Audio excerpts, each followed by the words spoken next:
gnome, I have changed my mind, and have a fancy to show myself to the suitors although I detest them. I should like also to give my son a hint that he had better not have anything more to do with them. They speak fairly enough, but they mean mischief. My dear child, answered Eurynome, all that you have said is true. Go and tell your son about it, but first wash yourself and anoint your face. Do not go about with your cheeks all covered with tears. It is not right that you should grieve so incessantly, for Telemachus, whom you always prayed that you might live to see with a beard, is already grown up. I know, Eurynome, replied Penelope, that you mean well, but do not try and persuade me to wash and to anoint myself, for heaven robbed me of all my beauty on the day my husband sailed. Nevertheless, tell Autonou and Hippodamia that I want them. They must be with me when I am in the cloister. I am not going among the men alone. It would not be proper for me to do so. On this the old woman, 150, went out of the room to bid the maids go to their mistress. In the meantime Minerva bethought her of another matter, and sent Penelope off into a sweet slumber, so she lay down on her couch and her limbs became heavy with sleep. Then the goddess shed grace and beauty over her that all the Achaeans might admire her. She washed her face with the ambrosial loveliness that Venus wears when she goes dancing with the Graces. She made her taller and of a more commanding figure, while as for her complexion it was whiter than sawn ivory. When Minerva had done all this she went away, whereon the maids came in from the women's room and woke Penelope with the sound of their talking. What an exquisitely delicious sleep I have been having, said she, as she passed her hands over her face, in spite of all my misery. I wish Diana would let me die so sweetly now at this very moment, that I might no longer waste in despair for the loss of my dear husband, who possessed every kind of good quality and was the most distinguished man among the Achaeans. With these words she came down from her upper room, not alone but attended by 2 of her maidens, and when she reached the suitors she stood by one of the bearing posts supporting the roof of the cloister, holding a veil before her face, and with a staid maid servant on either side of her. As they beheld her the suitors were so overpowered and became so desperately enamored of her, that each one prayed he might win her for his own bedfellow. Telemachus, said she, addressing her son, I fear you are no longer so discreet and well conducted as you used to be. When you were younger you had a greater sense of propriety. Now, however, that you are grown up, though a stranger to look at you would take you for the son of a well-to-do father as far as size and good looks go, your conduct is by no means what it should be. What is all this disturbance that has been going on, and how came you to allow a stranger to be so disgracefully ill-treated? What would have happened if he had suffered serious injury while a suppliant in our house? Surely this would have been very discreditable to you. I am not surprised, my dear mother, at your displeasure, replied Telemachus. I understand all about it and know when things are not as they should be, which I could not do when I was younger. I cannot, however, behave with perfect propriety at all times. First one and then another of these wicked people here keeps driving me out of my mind, and I have no one to stand by me. After all, however, this fight between Iris and the stranger did not turn out as the suitors meant it to do, for the stranger got the best of it. I wish Father Jove, Minerva, and Apollo would break the neck of every one of these wolves of yours, some inside the house and some out, and I wish they might all be as limp as Iris is over yonder in the gate of the outer court. See how he nods his head like a drunken man. He has had such a thrashing that he cannot stand on his feet nor get back to his home, wherever that may be, for he has no strength left in him." Thus did they converse. Eurymachus then came up and said, "Queen Penelope, daughter of Icarius, if all the Achaeans in Iasian Argos could see you at this moment, you would have still more suitors in your house by tomorrow morning, for you are the most admirable woman in the whole world, both as regards personal beauty and strength of understanding."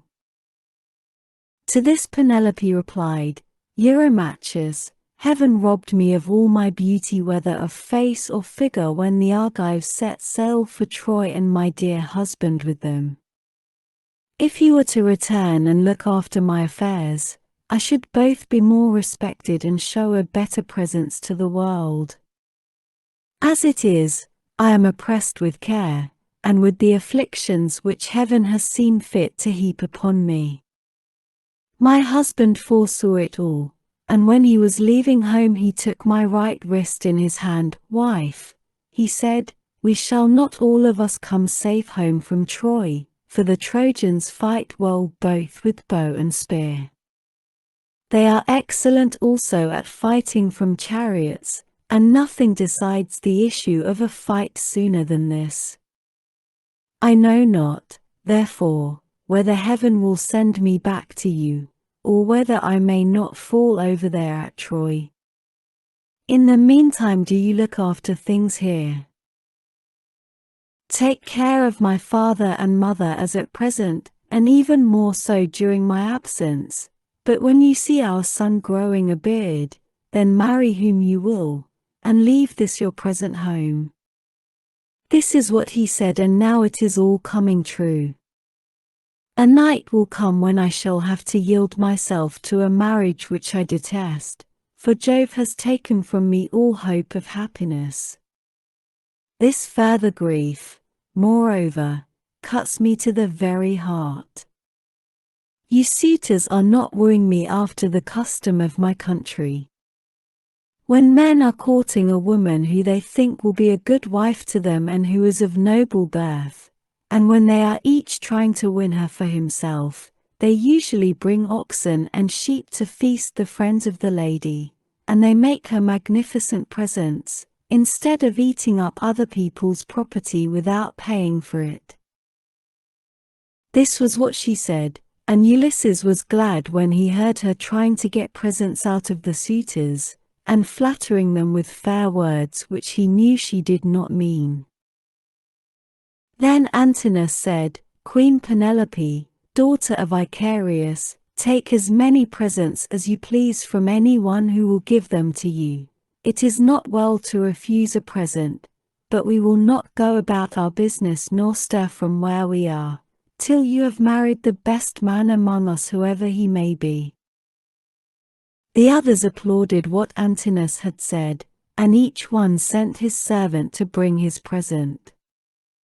Antinous' man returned with a large and lovely dress most exquisitely embroidered. It had 12 beautifully made brooch pins of pure gold with which to fasten it. Eurymachus immediately brought her a magnificent chain of gold and amber beads that gleamed like sunlight. Eurydamas' 2 men returned with some earrings fashioned into 3 brilliant pendants which glistened most beautifully, while King Pisander son of Polyctor gave her a necklace of the rarest workmanship, and everyone else brought her a beautiful present of some kind. Then the queen went back to her room upstairs, and her maids brought the presents after her. Meanwhile the suitors took to singing and dancing, and stayed till evening came. They danced and sang till it grew dark. They then brought in 3 braziers, 151, to give light, and piled them up with chopped firewood very old and dry, and they lit torches from them, which the maids held up turn and turn about. Then Ulysses said, "Maids, servants of Ulysses who has so long been absent, go to the queen inside the house, sit with her and amuse her, or spin, and pick wool. I will hold the light for all these people. They may stay till morning, but shall not beat me, for I can stand a great deal." The maids looked at one another and laughed, while pretty Melantho began to gibe at him contemptuously. She was daughter to Dolius, but had been brought up by Penelope, who used to give her toys to play with, and looked after her when she was a child, but in spite of all this she showed no consideration for the sorrows of her mistress, and used to misconduct herself with Eurymachus, with whom she was in love. "Poor wretch," said she, "are you gone clean out of your mind?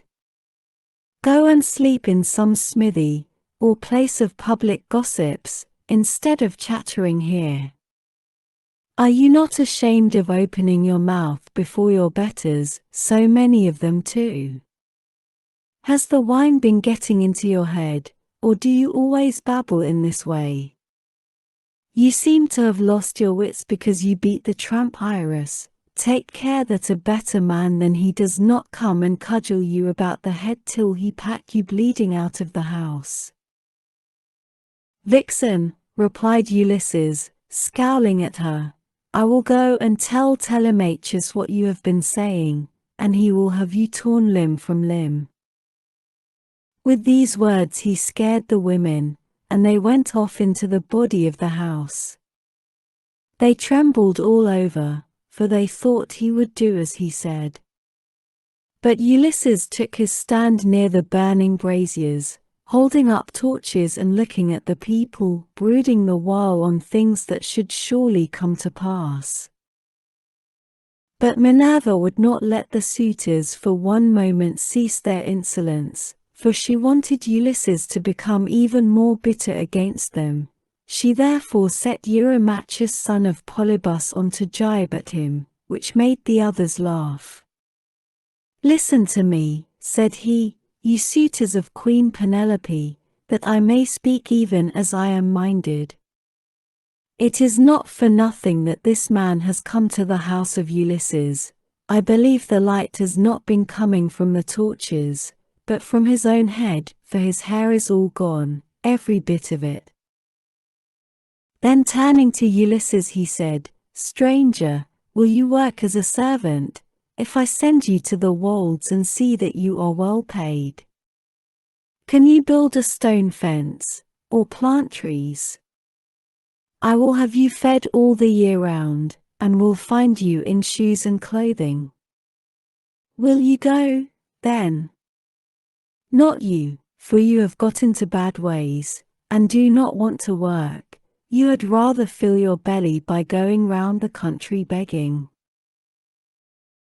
"Eurymachus," answered Ulysses, "if you and I were to work one against the other in early summer when the days are at their longest, give me a good scythe, and take another yourself, and let us see which will last the longer or mow the stronger, from dawn till dark when the mowing grass is about. Or if you will plough against me, let us each take a yoke of tawny oxen, well mated and of great strength and endurance. Turn me into a 4-acre field, and see whether you or I can drive the straighter furrow. If, again, war were to break out this day, give me a shield, a couple of spears and a helmet fitting well upon my temples. You would find me foremost in the fray, and would cease your jibes about my belly. You are insolent and cruel, and think yourself a great man because you live in a little world, and that a bad one. If Ulysses comes to his own again, the doors of his house are wide, but you will find them narrow when you try to fly through them." Eurymachus was furious at all this. He scowled at him and cried, "You wretch, I will soon pay you out for daring to say such things to me, and in public too. Has the wine been getting into your